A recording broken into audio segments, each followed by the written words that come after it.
This is Men of Abundance, episode 61, with Chris Ducker. Welcome to Men of Abundance, the podcast for those looking to level up their lives by hanging out with some of the greatest leaders and established professionals in our community, living a life of integrity, honor, and the abundance mentality. Prepare to pay it forward with your host, former Army medic turned lifestyle entrepreneur, Wally Carmichael.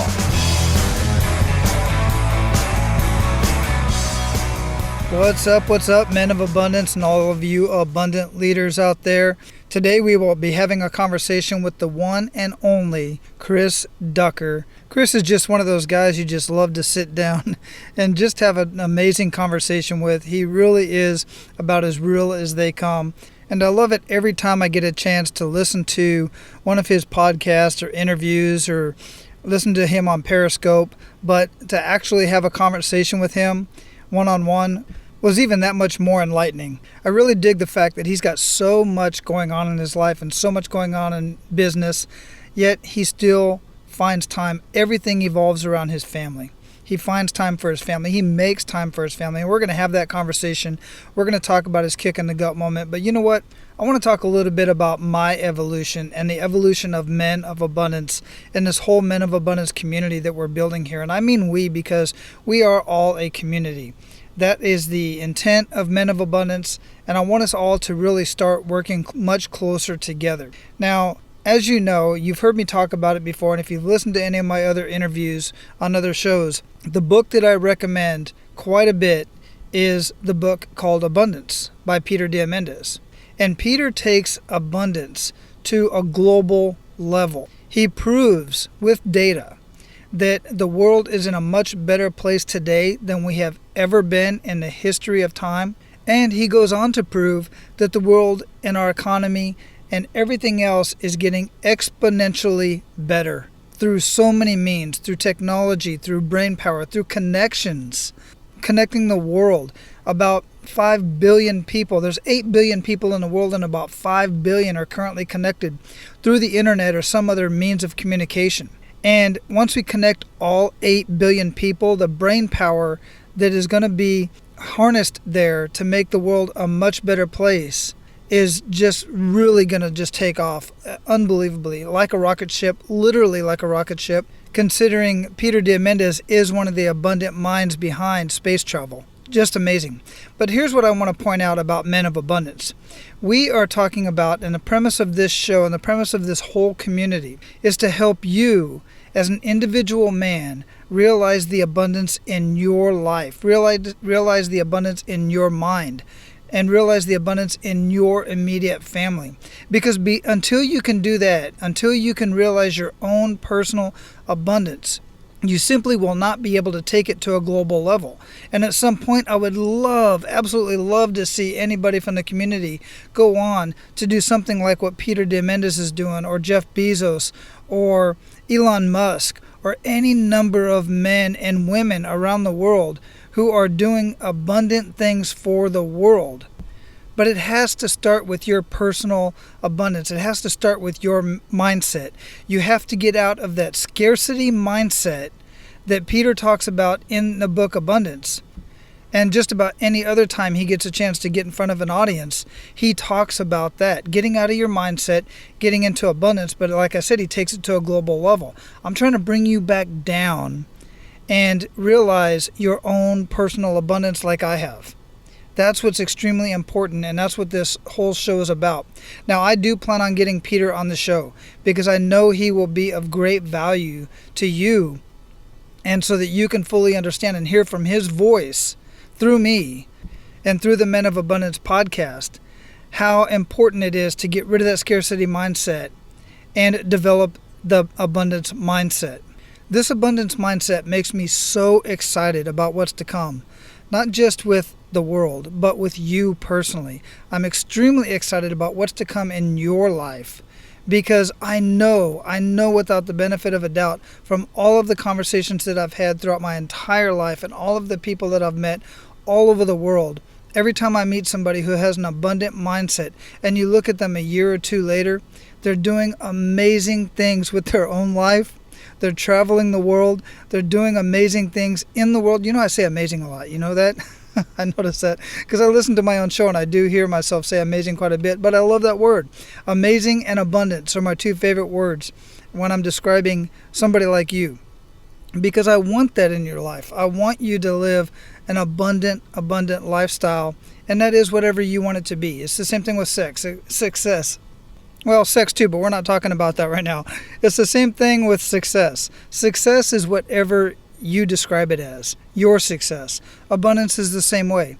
And I feel with the abundant mindset, you will reach the goals, you will fulfill the plans, you will do things in your life that truly make you happy and will make the people around you happy. And then it just perpetuates and it continues to grow. So obviously you can see I'm very excited today. In fact, part of the reason why is because I just listened to an old buddy of mine, Mike Dillard, on Self-Made Man. He just interviewed Peter Diamandis, and he had this conversation with him on a global level. I want to have this conversation with Peter on a more personal level. So if any of you listening happen to know a contact, a connection with Peter, and I'll get a hold of Mike and I'll get a hold of Peter myself and I'll do what I can to get Peter on the show. But if you happen to know anybody that can fast track that and help me get a hold of Peter, I would greatly appreciate it, and I know all the other men would as well, because I want to have a personal conversation on a much more personal level about abundance with Peter Diamandis. I want to learn more about his kick in the gut moment and his pivot point and why he feels that so many men do not live their life of abundance. I just think it would be an amazing conversation. I know it would be an amazing conversation, and I'm truly looking forward to it. All right, let's bring Chris out on the show. So for those of you who don't know who Chris Ducker is, Chris started his career in the marketing and sales industry back in his hometown of London, UK. In 2000, Chris uprooted himself and moved to the Philippines. How freaking amazing is that? Moving from London to the Philippines. He's lived there ever since. Currently, Chris oversees the daily operations of his group of companies, the Live2Sell Group, which houses 3 subsidiaries and almost 300 full-time employees, which just blows my mind. Now you can go on and read the rest of Chris's information, and we talk a little bit about it in the show, but you can go to the show notes at menofabundance.com/061 to see the rest of Chris's bio and everywhere he's been published in Entrepreneur Magazine and many other publications. They'll all be listed in the show notes.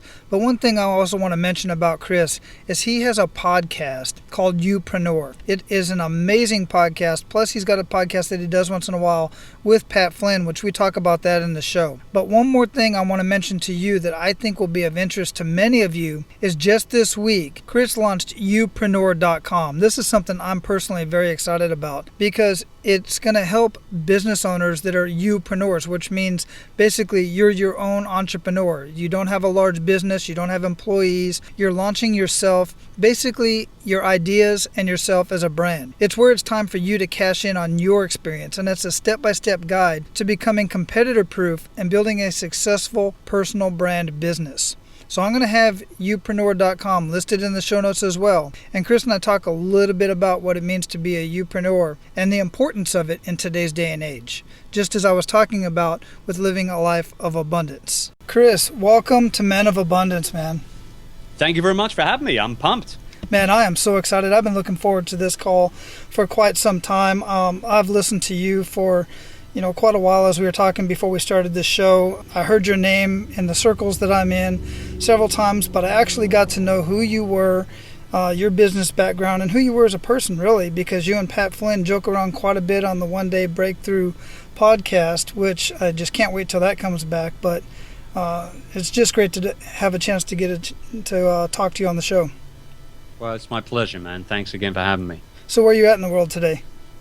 I'm in the Philippines, right here. I'm in my home here in Cebu, which is one of the southern islands here in the Philippines. I've lived here for, what are we at now? Good gosh. We're at 12, almost 13 years in Cebu and 16 years in the Philippines. So, yeah, quite a while here in the islands. Wow, that's amazing. It truly is amazing because I like traveling around. I've been around Asia for a while. I'm in Hawaii now, which is almost like... Nice. I like Hawaii so much because it's a mix between being in the United States, but then also being overseas. Yes. No, I've not visited Hawaii yet, but obviously Pat goes every year with the family, and we've often talked about getting over there and spending some time together with the families and whatnot. We'll get there eventually. Yeah, you definitely have to. Pat and I had a chance to chat just briefly when he was here last time with his family. Yep. So, Chris, I like to start the show out pretty much like I start almost every morning, which is with an attitude of gratitude. What do you have to be grateful for today? Today, to begin with, I have you to be grateful for. Well, thank you for that. I appreciate for having me on the show and for introducing me to your audience. I don't take this for granted at all. The fact that somebody would reach out to me and want to fundamentally introduce me to their audience, an audience that obviously adores them for what they do and how they do it. And as a podcaster myself, I know what it's like to be on that end, and I've had a few guests in the past that haven't worked out very well, and it's one of those things. So whenever I get the opportunity to be on a show that is well respected and has got a host that genuinely knows what he's talking about, I appreciate it, and I do not take it for granted at all. So I'm very, very grateful for you having me. I really appreciate you saying that, and I in turn am very selective about who I bring on to Men of Abundance. And the way I say it is, gotta be. Yeah, absolutely. The way I say it is, if I wouldn't feel comfortable sitting down to dinner with you and my family, I just don't want you on my show. We just can't jive. We can't have a good conversation. And I got to admit, even though I knew who you were from the one day business breakthrough, I still stalked you on Periscope, which is where you spend a lot of your time at. I love your Periscopes, and Twitter and stuff like that. And I said, absolutely, Chris is definitely somebody I have to have on the show. Well, thanks again. Well, as we get into that, then I just briefly bring up your bio and stuff before we get started here on the show. But I would like to hear it from you. And here on Men of Abundance, we really like to get to know the man behind the greatness and behind the abundance, and not just the business side of everything, because there's so many business shows out there. But I really want to get to know the man behind the abundance. So let's get a little bit personal. Yeah, let's do it. What do you want to know? Yeah, let's hear a little bit about, how'd you get into what you're doing now? We're going to get into your kick in the gut moment here in just a minute, and when you made that pivot point. But who is Chris? Well, at the very good God, there's a rabbit hole we could go down. I'm sure. I mean, no, look, at the very core of it, I often say when I get asked, that sort of type of question, I just, from a business perspective, I'm just a sales and marketing guy. That's it. That's all I've known my entire career since I was 17. I dropped out of, university and much to my father's dismay at the time, and decided to go into the sales and marketing world. And from a business perspective, that's still what I do today. Obviously, how I do it has changed drastically over the years. But from a personal perspective, number one, first and foremost, I'm a father. Secondly, I'm a husband. And third, I'm an entrepreneur. And if I can do well on those three things, I know that I'm not just going to be serving my family well, but I'm also going to be serving the people that I come into contact with from a business perspective in a good way as well. What were you studying when you were at university? I was in London, born and raised in London, Wimbledon to be precise. I was born about 15 minutes away from Centre Court at the All England Tennis Club, and I was going to university there in London, and I was about 3 months in or so, and I just said, you know what, I cannot do this. If I see another textbook or another, blackboard, we didn't even have whiteboards back in them days. I'm showing my age now, but no, I mean, it wasn't for me. It hit me very, very quickly, very, very quickly. And I was already working actually part-time at a publication called Auto Trader, which I'm pretty sure I don't know whether you have it in the US, but I know you did before. Well, we used to many years ago. Yeah, which is, for those tuning in that don't know what it is, it's basically a printed kind of weekly newspaper/magazine type of thing where people would sell everything from motorbikes to boats. And so what I was doing as a part-timer, a couple of days a week, I was selling advertising, classifieds, display space, that kind of stuff. And it was pure part-time, but I was really, really good at it. Really, really good. To the point where I was making the same sort of commission as some people that were doing it full time from just working a couple of days a week. And so I quit school. I started going full time. Within a couple of years, I had my own team. And then I got poached by probably one of the largest publishers in England. They did everything from, the British Medical Journal right the way down to Lingerie Monthly. And I worked with them for almost 8 years in various sales and marketing roles. And by the time I left, I'd won the Salesperson of the Year 3 years and had a team of about 70 people working for me. Many of you was... pretty much everybody was older than me, which didn't quite go down so well most of the time, but they still did a good job for me nonetheless. So, obviously you went to university for the same old reason as most, well, I wouldn't say most, but many entrepreneur-minded people anyway. They end up going to school because society says so, their parents say so, that sort of stuff. So, I like to have those conversations here on Men of Abundance because you basically had the guts to say, despite what my father's going to think, despite what society's going to think of me, I'm going to take this route. How easy was that to do? Very easy for me, because I just knew it, Wallace. I just knew it. It wasn't for me. I knew I was going to get a ton of flack from my old man. I knew my mum would be on my side because she always was, being her firstborn. So I knew that he'd come around. I knew he wouldn't be happy. I knew he'd come around. But I knew that it was an easy decision for me to make because I just knew it wasn't for me. It was really that simple. Now that being said, I will say, I carried on studying.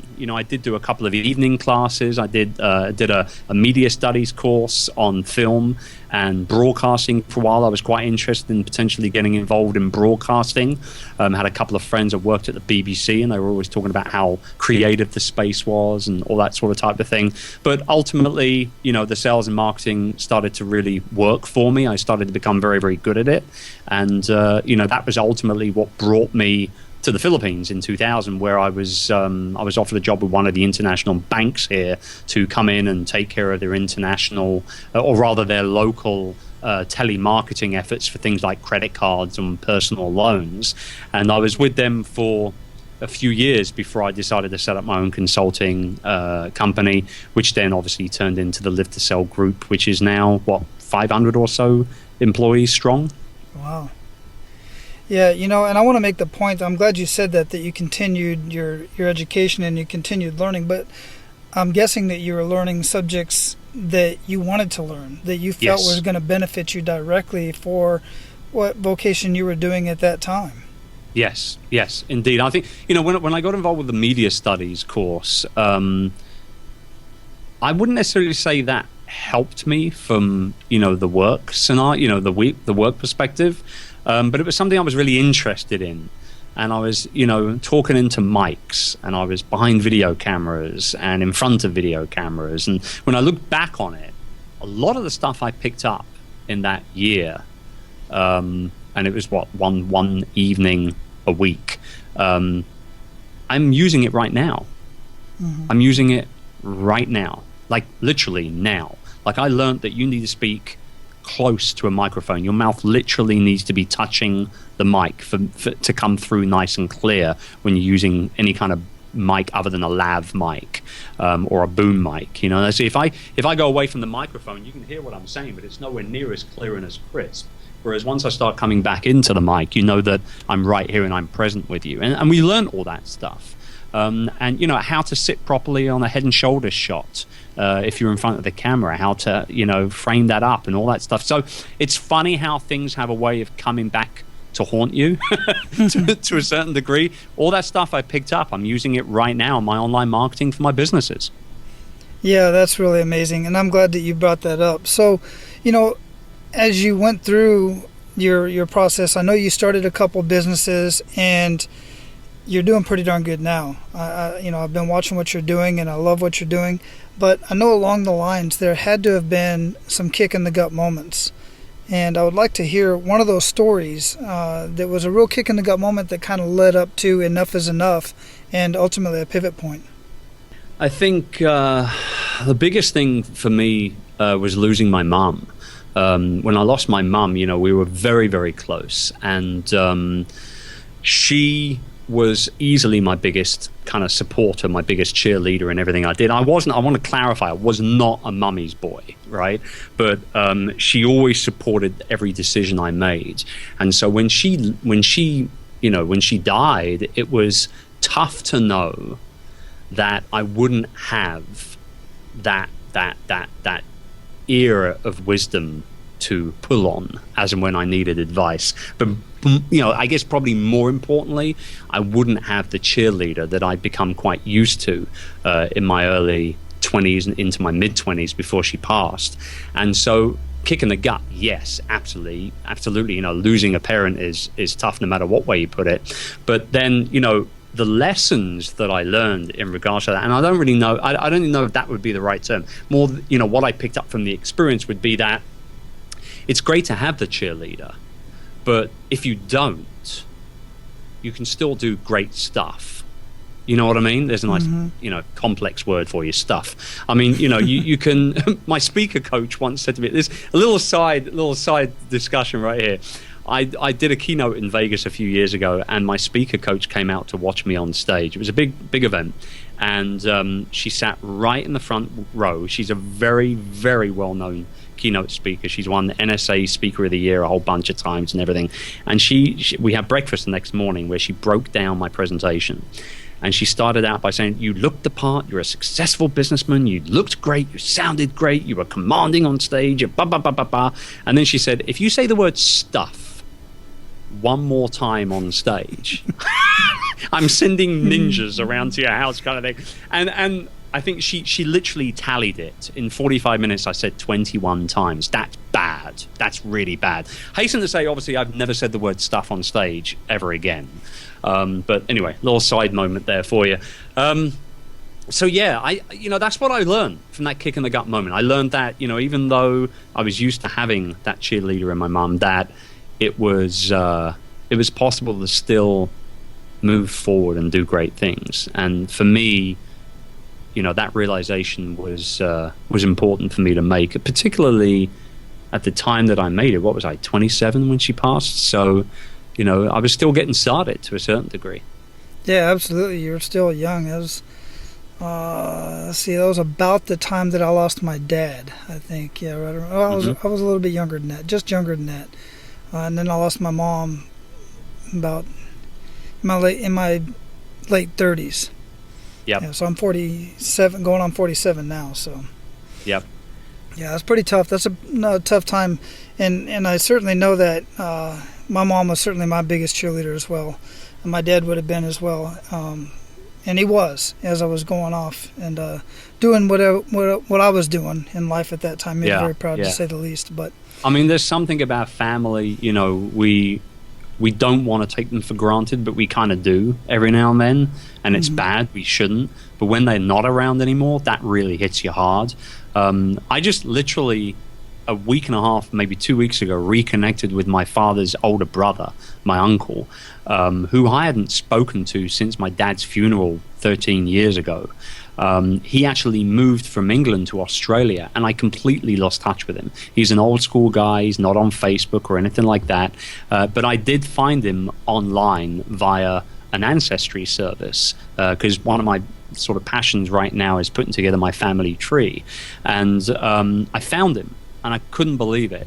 And, to be able to reach back into that side of my family and to touch base on all those memories as a kid has meant a lot to me in the last couple of weeks. And I'm actually going to be flying over to Sydney to see him in the new year, and I'm really looking forward to it. That's one of the things I really like about social media now, because I've reconnected with my mother's sisters over the years, and we kind of stay connected as well. So it's nice to be able to do that. Yeah, sure is. So, you asked me when we first got started, when we first started talking here today, before we got started on the show, is how do we end up getting connected? And I mentioned that I had heard your name in our circles quite a bit, but then I started really getting into this podcast called The One Day Business Breakthrough with Pat Flynn. And you two have an amazing chemistry together, on top of the content is just so valuable. One of the by far the best show that I listen to, and I listen to several shows, podcasts, but that one's not playing right now, so I go back and listen to reruns every once in a while. But I still get you and Pat, because I still listen to Pat's 2 podcasts, and I listen to your podcast, Youpreneur, and just can't get enough of you guys. But the relationship that you and Pat have is it's like brotherly love on a business standpoint. Yeah, 100%. But I would say that, and I'm sure he would agree with me on this point if you were to ask him, our relationship is way more personal than it is business. We actually, believe it or not, rarely talk about the business stuff. I think at first, when we first connected, 7 odd years ago, that kind of was the catalyst, and he was just getting started online. I think he has about a year or so more than me in terms of online blogging, podcasting, etc. In fact, no, I started podcasting before he did, but he was blogging before I was, and I think that was kind of the catalyst to begin our relationship. But as things have gone, as time has gone by, obviously. His son Keone is what, he's 9 or so months younger than my son Charles. So I've seen him grow up. I've seen Kai as a baby. I've seen Kailani grow up, and I'm very much uncle to them, and him and April to Charles as well. So it's very much a personal relationship rather than a business one. Yes, we talk about business stuff. Yes, we spitball ideas off of each other as each other's first sounding boards, etc., etc. I mean, we were just hanging out in San Diego a couple of months ago, where just over a smoothie, we came up with the title of his next book. And he literally registered the domain name right there and then at the smoothie place. Mm-hmm. So I mean, these are the things that we do with each other. He helped me actually come up with the concept for Youpreneur, July 4, 2014, right there in his home. After barbecue and water balloon fights, we made a cup of coffee and came up with the idea for Youpreneur. So I mean, this is it's an important relationship in both our lives. But I would definitely say at this point today, it's way more personal than it is business. I really dig that. I think it's so important for men to have those types of relationships with another man. It's just extremely important. You get to doing what you're doing, and you think, nobody can help me with what I'm doing because I'm in the zone. I'm right there. And then somebody comes along and just completely disrupts your whole mindset and says, wow. Yeah. And why wouldn't I think of that? Yeah, I love those moments. For me, those are the moments that actually move the needle in whatever you're doing. I think it's important to have, as a man, as a husband, as a father, I think it's important to not only have friends that can relate with all those different roles that you play, but also mentors and coaches, or whatever you want to call it. I often sit down with Michael Hyatt when we are in the same city together. Michael is an older gentleman compared to myself. I am an older gentleman compared to Pat. And I'm sure Pat works and hangs out with younger people than he is as well. And there's something about Michael particularly, very devoted to his wife, as am I, very devoted to his children, as am I, and very devoted to serving first, selling second, as am I. So we get each other. And, he's an old school corporate guy, so am I as well. And there's a lot for us to chat and discuss. But the one thing that a lot of people don't know about Michael Hyatt is that he has an incredible sense of humor. I laugh. I mean, literally my gut hurts the next morning after a dinner with Michael. He's hilarious. And so, I think it's important. It's important to have those relationships. You're absolutely right. That's part of the reason why I know that I resonate so much with you and Pat, because you're both family men. The reason why I started this Men of Abundance podcast in part is because I was chasing after that 7-figure income. I was doing, trying to get every quick, get rich quick scheme. I was, and starting stuff on my own, doing a lot of stuff, but I wasn't focusing on what was important today. And I finally made that realization. And that's where I started this whole abundance journey. And now I wanted to share that with other men. Don't get me wrong. I want to make more money. and I want to improve my business acumen, and I want to learn much more in business. But I don't want to do that. I was doing that for so long so that someday I could have this relationship with my family and we could go do this and we could go do that. When I realized I have all the resources and I have everything I need today to do that, to have this abundant lifestyle while I'm doing it. And that's why I like both of you, because I see that, and I see Pat all the time on vacation. There's other guys that I see that are doing very well in business, but I just don't see them living the lifestyle that I want to live. I don't see them hanging out with their friends and family. I don't see them on vacation. I see them doing business trips all the time, maybe with their family, but they're living the life they want to live, and I'm not knocking that, but they're just not living my lifestyle. Yeah, exactly. And you need to separate those things, business and family. You can't tag a 3-day family vacation at the end of a 2-week speaking tour. That's not the way it works. You need to completely unplug. You need to completely get away from it, and you need prolonged vacations with your family for it to stay solid, in my mind. We take 3 vacations every year, which is around 10 days a pop.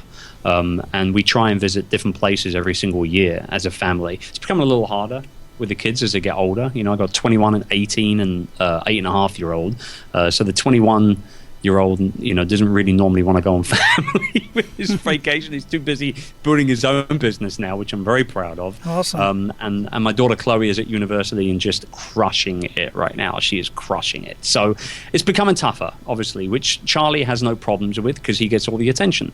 So, you know, I think that it's important to enjoy that family time as much as you can. We have several rules in the house, you know, no phones at the table, no phones in the living room, actually. You know, no TV after, you know, probably around 10 p.m. for me and the wife. We'd rather sit and read a book together, or just, you know, lay and talk in bed and all that sort of stuff. So, yeah, you know what? The fact is that you get the opportunity to make these choices. It's down to you. It's always down to you how you spend your time, whether it be with family or on business projects. And I think, you know, once you really accept that, amazing things can happen. And that right there that's abundance quantified in one sentence. You control everything. You truly do, and it's up to you to make the change. You know, make the changes if you need to make them, or to continue to push forward with things that are working well for you. Exactly correct. And once I made that realization, that's when so much more started coming into my life. Stuff that was already there, I just wasn't seeing it because I was so laser focused on one aspect of my life, and I just wasn't allowing myself to see everything else. So, Chris, you know, I don't want to take up too much of your time, but I do want to pay it forward to Men of Abundance. You ready for that? Yeah, let's do it. Outstanding. So give Men of Abundance 1 to 3 actionable steps that they can take today. Well, the first thing they need to do is, you know, genuinely sit down and figure out where their priorities stand in regards to, the 2 major parts of a man's life is his family and his work. I remember my father used to say, a man is his job. And I'll never forget. Pretty old-fashioned way to look at things, but I don't forget those sort of types of things that I learned from my old man. No, figure out where your priorities are, and obviously understand that family is always more important than anything you do from a working perspective. Work will come and go, customers will come and go, but your family will be with you throughout everything, as long as you treat them with the love and the respect that they deserve. So work out what your priorities are, write them down, and put them somewhere where you can see them pretty much on a daily basis. I'm not saying you got to stick them in the bathroom or something, but, put them somewhere where you feel like you can relate to them on a regular basis, go back to them and embrace them on a regular basis from a priorities perspective. The second thing is you got to read, man. Like, people are not reading enough. They're not. We're not. We are connected to our phones too much. We're listening to too much music. And there's nothing wrong. I'm a big music fan, trust me. But, we're watching too many videos on YouTube and all things. Read. I do 2 books a month pretty religiously. Some are fiction.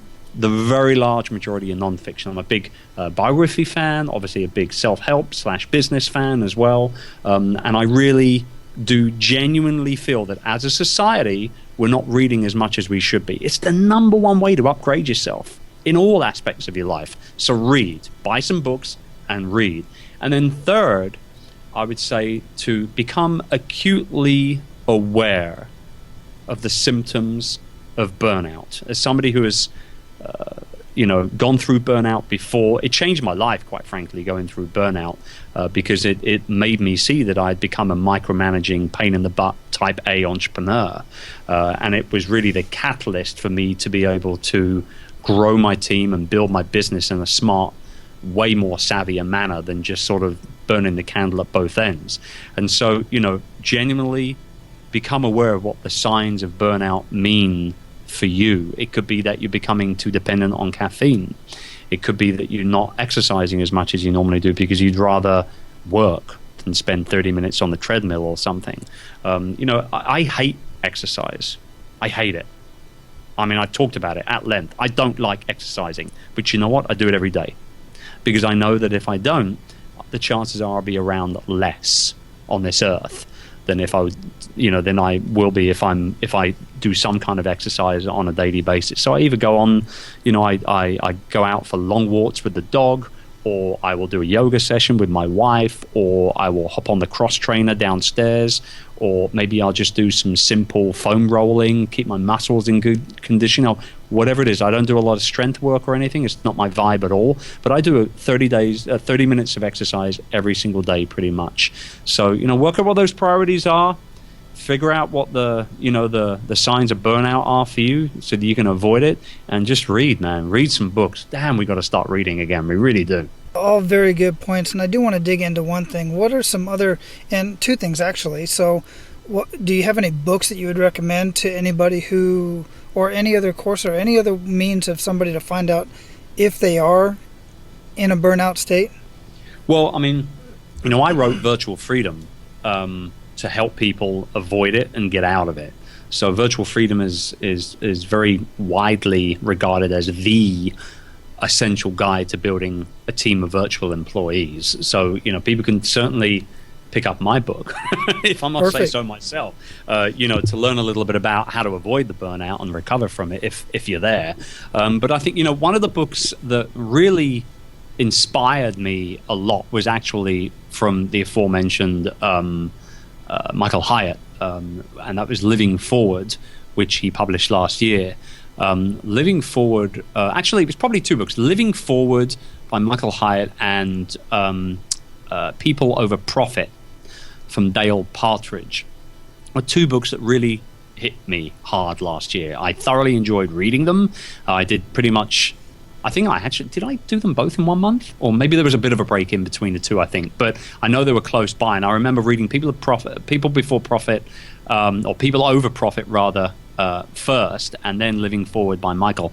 Very different books, but still complemented each other perfectly. And what I loved about Living Forward more than anything else was that it really was like a game plan. It gave you everything you needed to actually plan out your life moving forward. And it was a genuinely a big needle mover for me. So you should certainly check out those two books to get started on the reading side of things.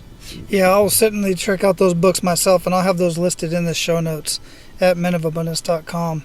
What daily habits make up the biggest impact in your life? You already mentioned exercises and reading. Which I hate. I want to clarify, I hate it. I don't like it. I really genuinely don't like it, but I do it because I know it's good for me. In terms of daily habits, I only work 6 hours a day. I work from, I'm making literally an exception today, getting on this call at 9 a.m. my time with you, but I'm always aware of, the time zone differences between my friends in the US and here in the Philippines. But I work basically from 10 to 4, Monday through to Thursday. So I don't work Fridays. I have a 3-day weekend. I have had a 3-day weekend for over 3 years now. My wife loves that because it's our time. It's uninterrupted. It can be a movie double bill. It could be an extra yoga session. It could just be hanging around in the house, talking or planning or, whatever the case may be. But so 4 days a week, 10 to 4. A big daily habit for me is making sure that by 4 p.m. I'm done. By hook or by crook, I'm done because I want to be downstairs in the living room for when my boy comes back from school so we can hang out together. I don't want him to have to come up to my home office and get me. I want him to know that when he gets back, it's daddy time and it's on. And so we do that. I green juice. I either green juice or green smoothie every day as well at some point, just to get those nutrients into the old body, which I do enjoy. I enjoy the healthy food and everything. Generally, the one big thing for me, and this has really helped me actually from a content creation perspective as an online content, creator and marketer, is that I get my creative work done first before anything else. So if I have to write a blog post, if I have to record a podcast, if I have to record a video, if I want to go live on Facebook or Periscope, I do it first thing before I get into the work side of things of, checking on email or conversing with my team via Slack or social media or whatever. So I do the creative work first, and then I get to the to-do list, if that makes sense. It does, absolutely. And I'm the same way. Towards the end of the day, I don't know that my battery's completely drained, but it's just not thinking enough to sit down and write creative content. I might have a creative thought, at which point I will jot it down so I don't forget it, because I have a tendency to do that real quickly. Yeah. And Not just you, everybody does. Oh, goodness. I know, and later I'll be like, what was I thinking of? I know it was awesome because I thought of it, but so if I don't write it down, it's gone. But so, Chris, we already talked about a couple books, and that was because I was specifically asking about that specific question about burnout. But do you have any other books that you would recommend to men of abundance, and why? Well, for me, one book that really helped me a lot was Crush It by Gary Vaynerchuk. Mm-hmm. It's not a self-help book or anything like that, but it really helped me understand the power of a personal brand and how important it was. And we're talking 2009, so it's a pretty old book now. But I've read it a few times since I picked it up, and I remember actually picking it up. I remember like it was yesterday. It was a Saturday afternoon. We came back to the home from being out, and I did it in one sitting.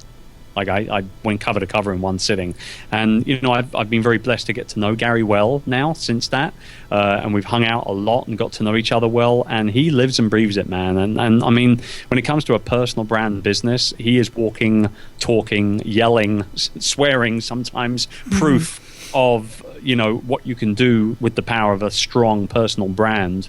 I have developed my own personal brand over the years, and I can honestly say to you that it has been the biggest game changer for me from a business perspective to have a personal brand, and obviously a very loyal following because of it. So yeah, Crush It for me, big game changer for me, because it really helped me understand the important side of that branding element as an entrepreneur. Yeah, I'm going to have to get my hands on that one. It's been recommended quite a bit. I have read Ask Gary V. And as you see, that gives you an idea of what's going on in between his ears from an entrepreneur and a leader perspective. But Crush It was so long ago now that you really get the younger, less experienced, quite frankly, and less polished Gary V. Not that he's that polished now, actually. I think that's I'll strike that from the record, Your Honor. But I think he's I think that he's just back in those days he was rawer. He wasn't as experienced as he is now. He didn't have VaynerMedia, or I think if he did, it was in its very, very, very big infancy. So I mean, there's something about the book. I mean, you read it now, there's going to be a ton of stuff that's probably out of date, a lot of references that's out of date now, but I still feel that the core message and the tactics contained within those couple of hundred pages are, that can serve any entrepreneur particularly building a following online very, very well. You bring up a very good point in that somebody who's just starting out their business, if not all men of abundance not all of the audience are entrepreneurs, but even if you're trying to progress in life and you're trying to learn from somebody who's doing what you want to do, the tendency is to go find that expert that's been doing it for 20 years.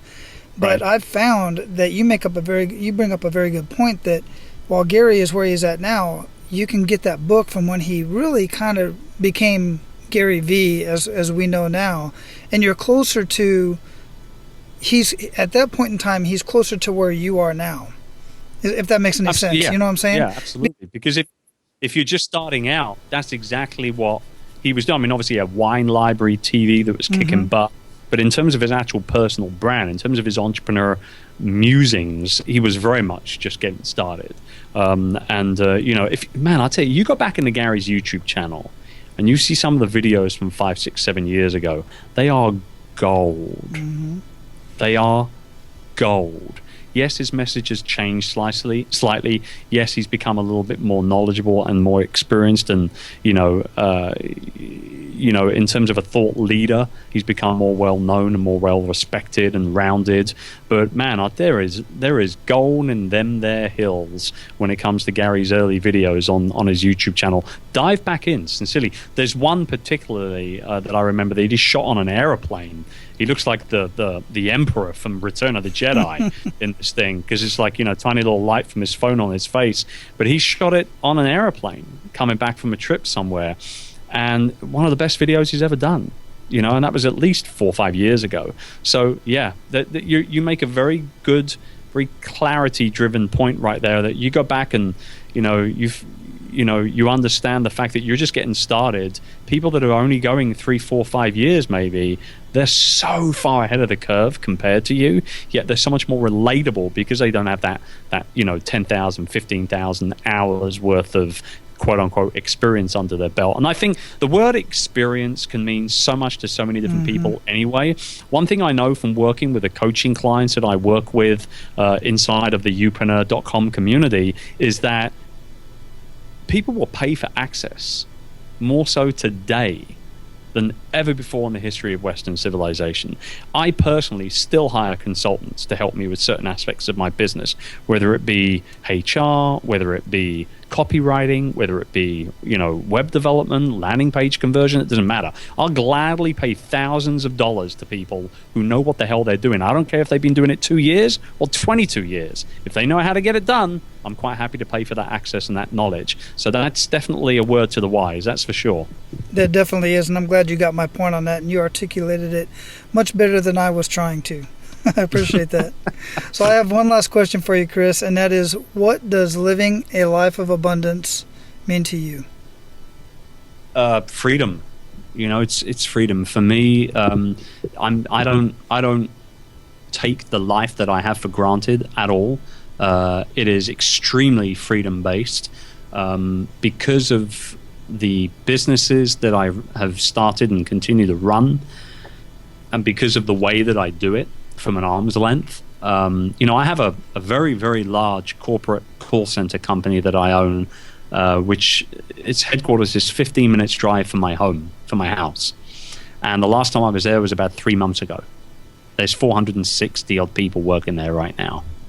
And I don't see them face to face any more than maybe 3 or 4 times a year. And so the reason why I do that is, number one, I want them to learn how to think on their own feet and not rely on me as the CEO and the owner of the firm, but also because I want the freedom to be able to do what the hell I want, whenever the hell I want to do it, and how I want to do it, and why I want to do it. And so that's why I create the businesses that I do. But I don't take it for granted. I'm blessed to have a freedom-based entrepreneurial lifestyle. I'm not a location-independent guy or anything like that. It's very tough to do that when you've got a family.